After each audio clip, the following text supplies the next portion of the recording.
Hello, everybody. This is the day that the Lord has made, and we will rejoice and be glad in it.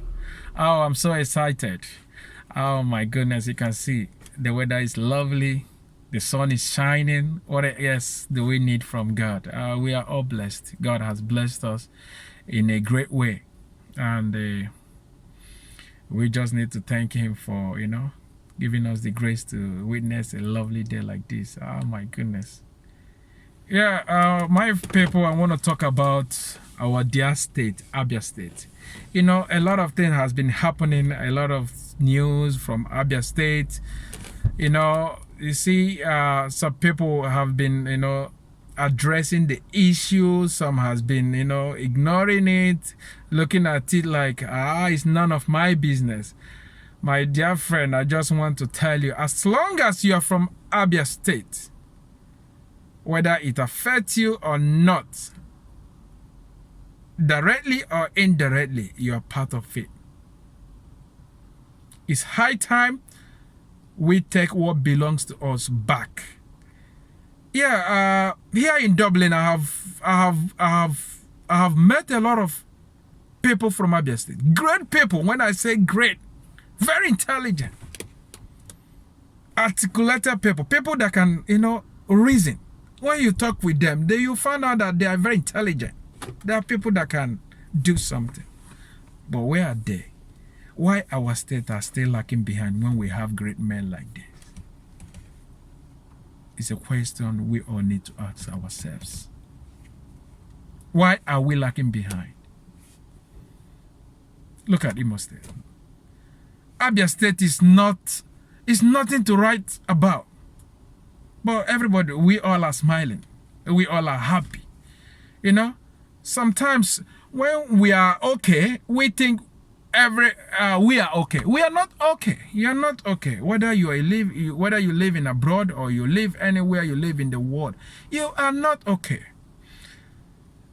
Until you do something for a common man. Until you help to make sure that everybody access the same benefit you're having, even anywhere you are in the world. We are rich as a state. But why is it that we are underdeveloped? Nothing is going on there. Nothing is moving. People that has property there, their properties are valueless. If you decide to sell it, sometimes I do tell my friends, you can be in your house saying that your property was 100 million, 20 million, 30 million. Nah. When take it to a real estate, let them value it. They will tell you that your property, if you are selling it, you have to pay the person that is buying it from you. That means you have to spend money to dispose it. It's you look at it as an asset, but that your asset, which is supposed to be an asset, is a liability. Any day you decide to sell it, you have to, add money to sell it. That's the situation we have in Abia State. And for us to come out from it, that means we need to come together as people and take what belongs to us back. Election will soon come again. The only thing the common man have is the vote. And if we want to make impact as the youth of Abia State, we all need to come together. Stop planning it now. Come together. Reason together, strategize. Yeah, it's true that the EFCs, they are doing a wonderful job, trying to get all these corrupt politicians out of the way. If you're getting them out of the way, which is fantastic, if you don't have a plan, after taking them out, their children will come back to power, or their friends that are corrupt will still come back to power. It will go from generation to generation. In the next 20 years, we will still be where we are today. I don't think it's what any of us want. And for us to tackle it, we need to start now planning. Here in Dublin, we have a lot of organization. The Igbo meeting, the Abia State meeting, the this, that. Yeah, but when you look at it, their impact are not felt like They are not that strong, like looking at how do we strategize to work to take our state back. I know that it's very hard. It's not something, you know, I've have a lot of discussion with people. You know, everybody will tell you, it's not easy, it's not this. So the moment you say it's not easy, that's when you stop thinking. I believe in a word that say, where there is a will, there is a way. Because we have not come together. We all are blessed with connections.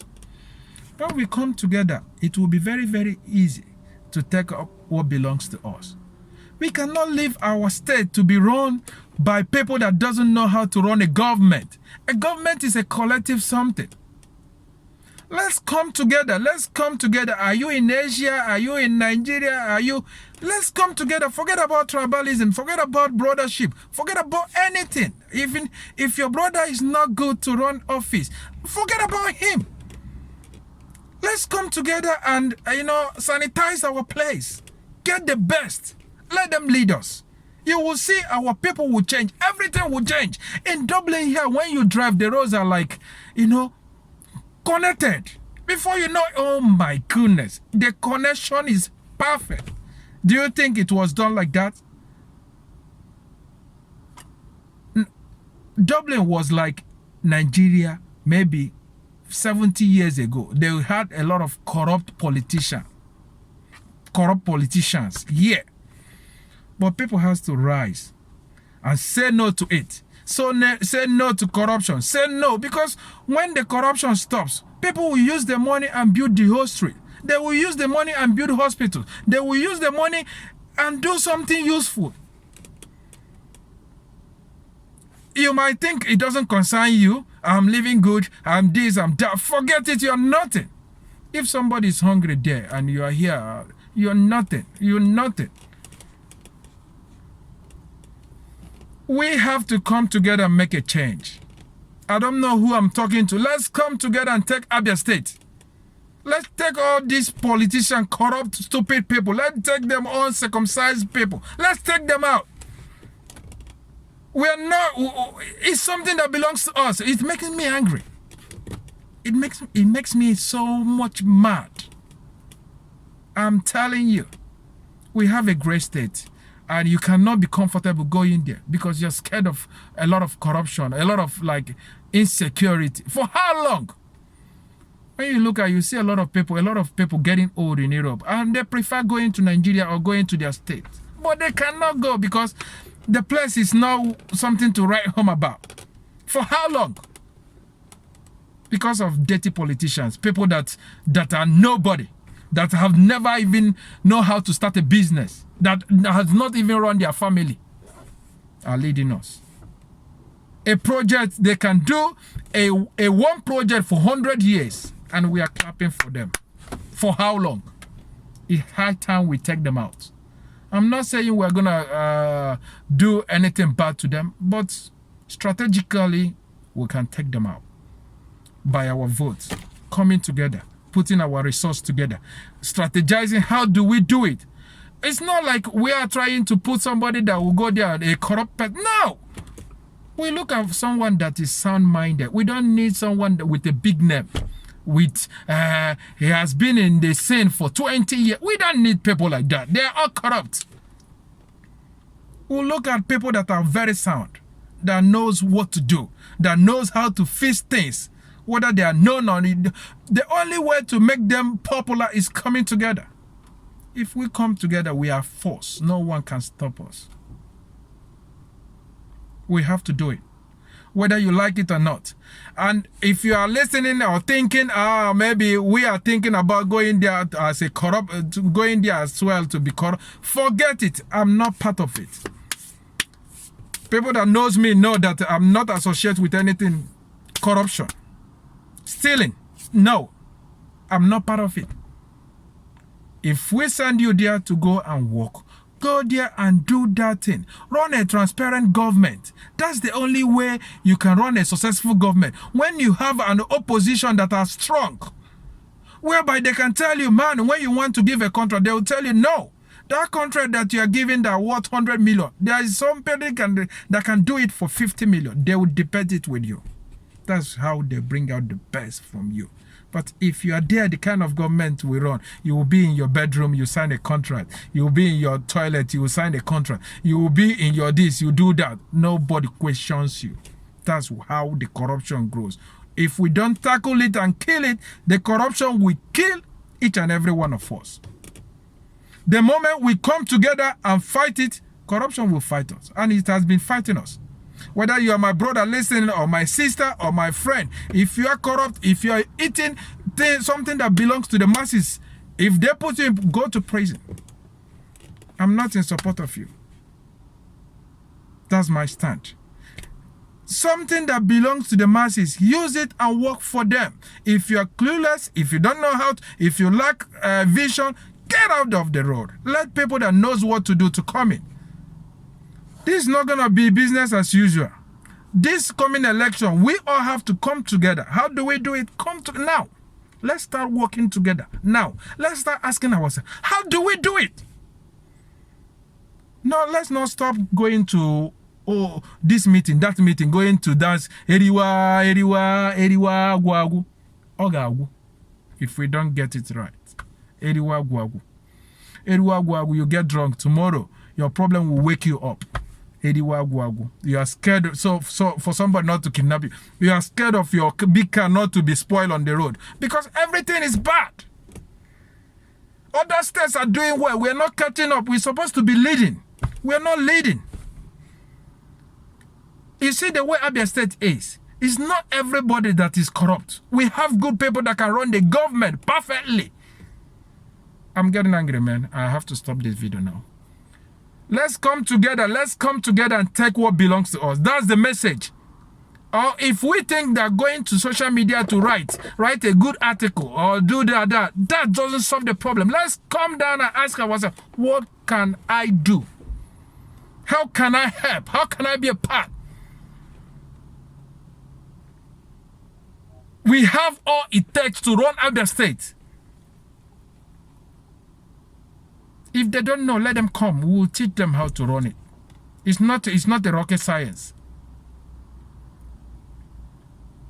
It's doable. The worst thing that can happen to any man is that with all your knowledge, you die with it without impacting your environment. Let's come together. Let's have a will. If we all come together and decide to do it, we will achieve it. It's doable. I mean it. I don't know who I'm talking to. Let's come together. Let's not be just there hearing this one loot 100 million. This one loot 30 million. This one loot. How can somebody that is owing bank millions of dollars run a government? The first thing that person will do is to make sure that he offset the debts first. It's obvious. It's no-brainer. That's exactly what will happen. Tomorrow now, 2023 or the other about, you will see another politician, some one of them will come up again. You see people running around them. You know this man. Does he mean he's the finest person to run this with all the debt hanging on his neck?